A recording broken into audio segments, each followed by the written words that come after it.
So the movie we're going to be reviewing this week is Mickey 17, the new film from Bong Joon-Ho.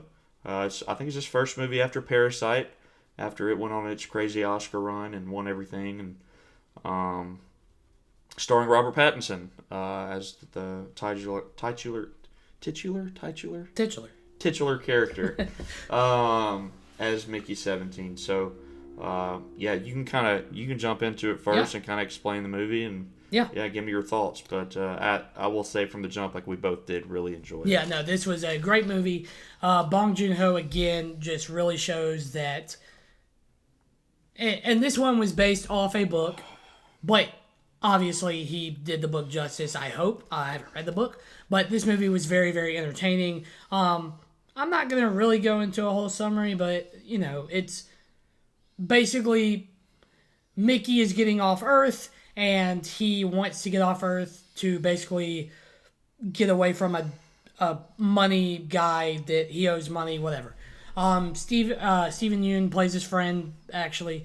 Mickey gets off Earth, but he signs up as what they call an expendable, which is basically he is used for all these crazy lab rat stuff and expeditions, basically to die. Over and over and over. Over again. And they just print him out with most of his all of his memories basically intact. And they basically explain his body's made of trash that they recycle and put back together, which is hilarious because he's got all the blood in him and stuff like that, and everything works.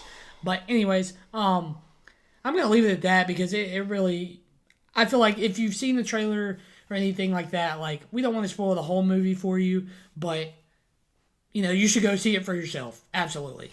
Yeah. So basically, Robert Pattinson is getting cloned again a bunch, and the whole movie starts off really when he doesn't die when he's supposed to, and they reprint another version of him. So now there's two of them. There's Mickey 17, who's our main Mickey, and then there's Mickey 18. So that's kind of where the chaos ensues. Once you see that there's two of them, you're like, oh goodness, and then his girlfriend finds out, and then other people slowly start to find out, and like I said, chaos ensues. Yep. Crazy stuff. Yep. But right off the jump, we can both say Robert Pattinson in this movie is unbelievable. He is so good. And we were talking about it. I don't think he's really ever been in a comedy that we can think of. He's always been in just either serious movies I'll or say this. action He's never movies. been in a mainstream comedy that has been widely promoted. Any of that. He's been in He's been Twilight, The Lighthouse, Tenet. Batman, Tenet, Good Times, maybe sort of, but Devil All the Time.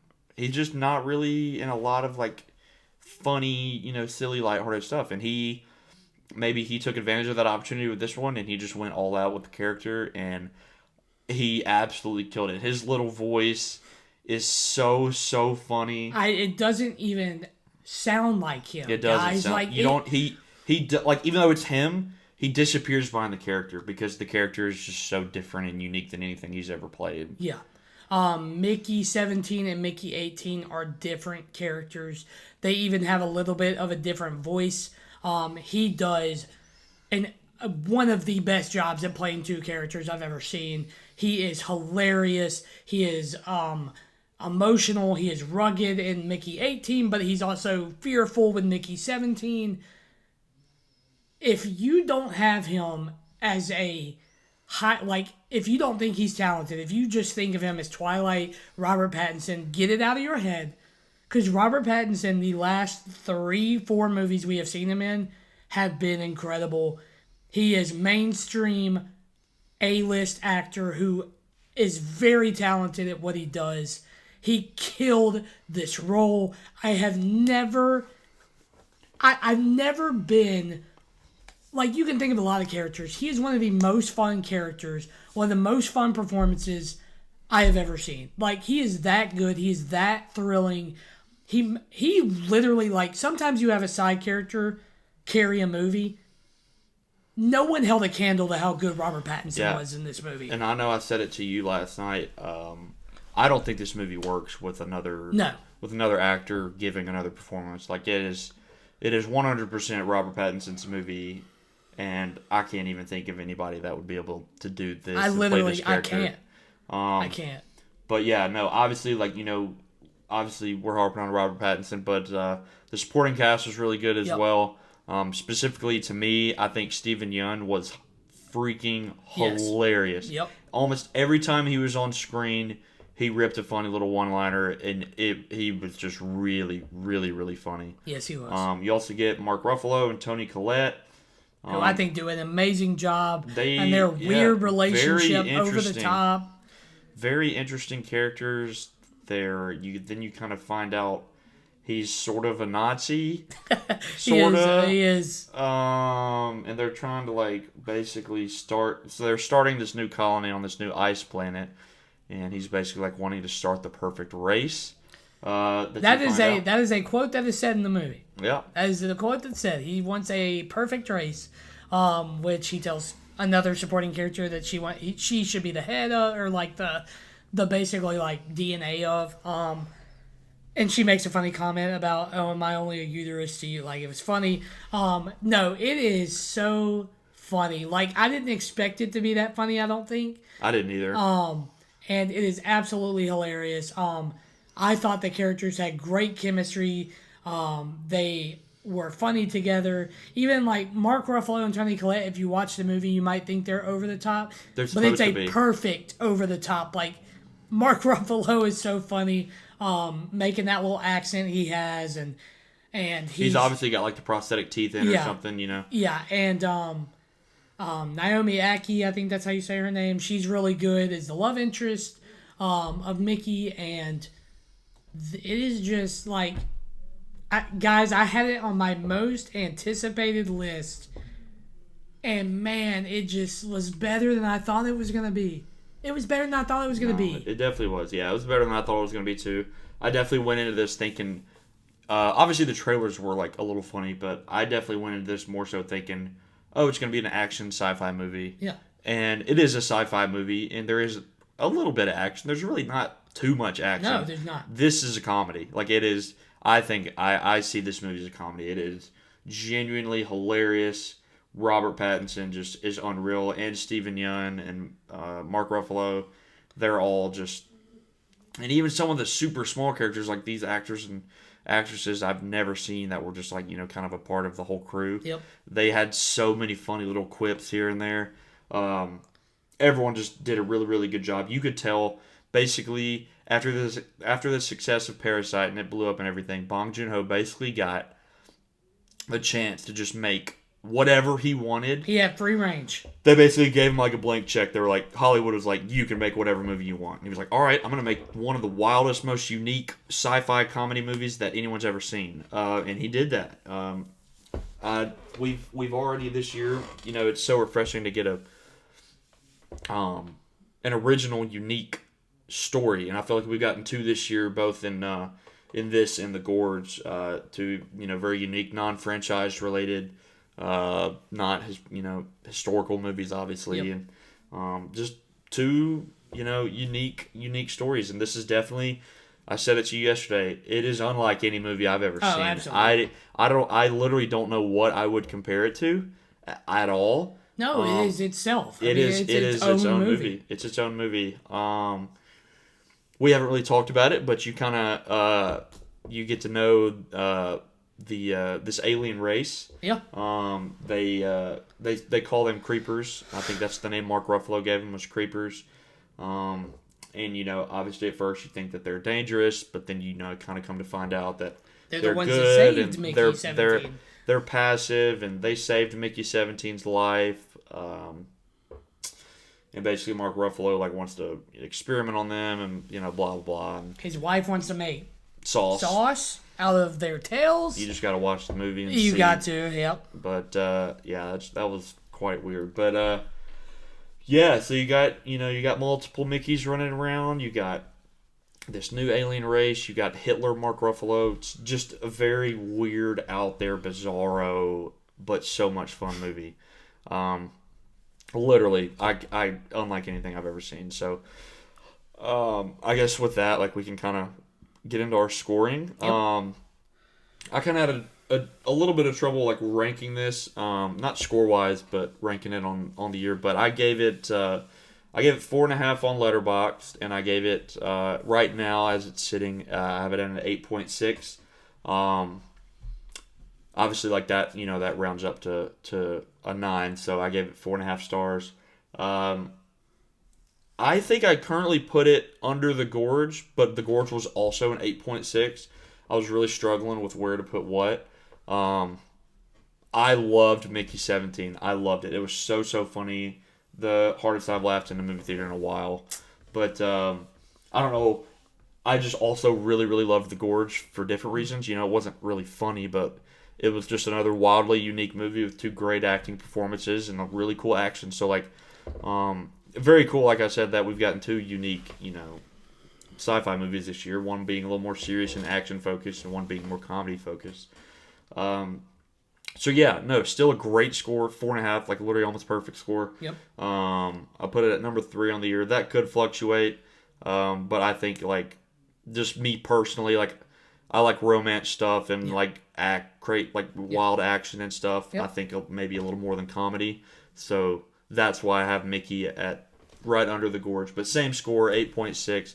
Really good. What did you go with? Yeah, so like Cole, I gave it a 4.5 stars on LetterBoxd. I am going a little bit higher than he went. I am actually going to be in the 9s for the first time this year. Excited to be here. It is. I gave it a 9.1. I literally thought for so long, do I want to give it a 9? Is it an 8.9? Is it a 9.1? Is it higher than that? The thing that puts it so high is, seriously, I'm not kidding, I'm going to say it again, Robert Pattinson's performance in this movie is so fun. It is so good. It is unbelievable how well he plays 2 different characters with 2 different emotions with the same backstory. It is the same character, but it's not. And you'll understand that when you see the movie, because they kind of get into the whole concept of multiples, and it is really, you need to go see it. I think that the way they use color in certain parts of this movie is very good.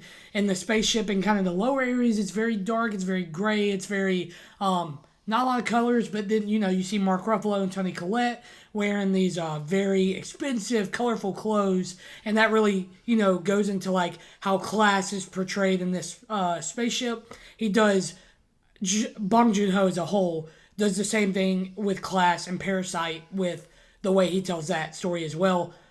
And Snowpiercer. Yeah, like and that Snowpiercer, too. like, he is so good at telling these stories, but he does it all in a different way, right? Three insanely different movies. But too. yeah, no, absolutely. Again, this movie is so good. If you are planning to go see it, or on the fence, or you're waiting for reviews to come out, and you happen to pick ours, go freaking see it, man. It is so good. Robert Pattinson kills it. I don't know if he'll get any awards recognition, because we have to see how the rest of the year plays out. And it's also really early. Yeah, it's early. It's March. We have to see how the rest of the year plays out. But it is going to be a performance that I remember. And when I think of Robert Pattinson, obviously the Batman is unbelievable. And Twilight is just going to be on his resume that everyone thinks of. But I would not be shocked if I bring up Mickey 17 every time I talk about Robert Pattinson. We've seen how good he can be before. He might be better in this film. The supporting cast, like he said, Stephen Yeun is so funny. He's really so funny. Naomi Aki is good. Kai's character, even in a little bit, she's in it. She's funny and, kind of gives into human emotion too during the whole... her friend died, yeah. Yeah, her friend dying, and then she's like, you have a Mickey, I want a Mickey, like all of that. And Mark Ruffalo and Toni Collette, it is really good. It's shot really well, I think. It's nothing, I don't think, outrageous, anything extraordinary, but sometimes you don't need to be extraordinary, and Bong Joon-Ho showed that before. He did it again. He hit a home run, I think, again. Obviously some people don't think that, like the people sitting to your left. Literally immediately next to me. The people next to Cole. But I think he hit a home run here, and I think Robert Pattinson hit one to the moon. Yep. No, for sure. And like I told you, I will say again on here, like I completely acknowledge that this is 100% a better movie than The Gorge. But I base my rankings off of like my personal enjoyment more so than I think about quality. Because if you go off quality, what last year The Brutalist would have been, Yeah, one or two. The Brutalist or Dune 2 would have been at the top. And The Brutalist would not have been my number 2 last year. So, Yeah. I do more so based off of enjoyment, but I do recognize Mickey 17 is a much better made movie. Bong Joon-Ho is an incredible talent. Robert Pattinson, all of the acting, is obviously probably better than Miles and Anya in The Gorge, but just an enjoyment thing. Yeah. But they are both great movies. Mickey 17 is definitely the best movie in theaters right now, so we both go check it out. We both highly recommend it. Check it out. We recommend everyone check it out because it will be unlike any movie you've ever seen. There's really nothing major coming out in the month of March that I can think of. Yeah, right? We have personal movies that we are interested in, but nothing major. Big? No, I don't think there's anything crazy. I don't know if there's another big movie until Sinners. Yeah, in April. That's on your most anticipated list. It was.